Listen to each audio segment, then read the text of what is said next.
The good of the present day is often sandwiched between two impossible situations.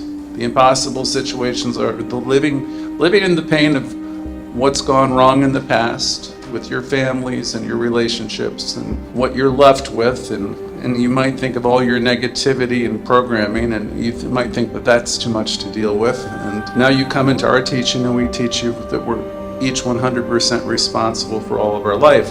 And that's not particularly comforting when we first hear it, because we're thinking now they're blaming us for the life that we lived 20, 30 years ago.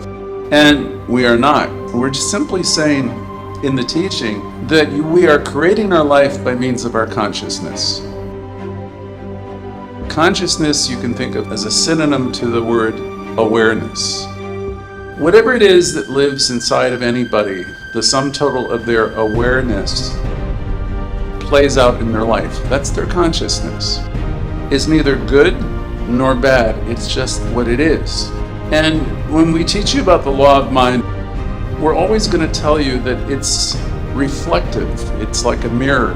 Whatever lives in your heart, in your mind, and in your consciousness is the very thing that puts the mind and the law into action. As within, so without.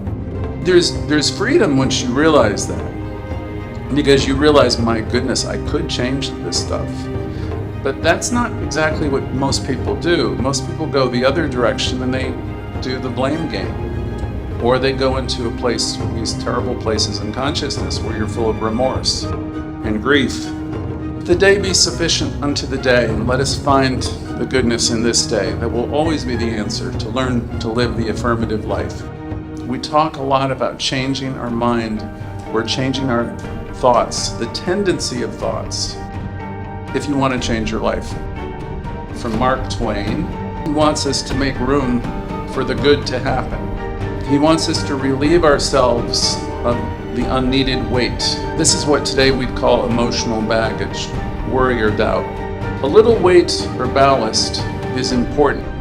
Excess baggage, in other words, even if it's emotional baggage, will definitely weigh you down and prevent you from going forward.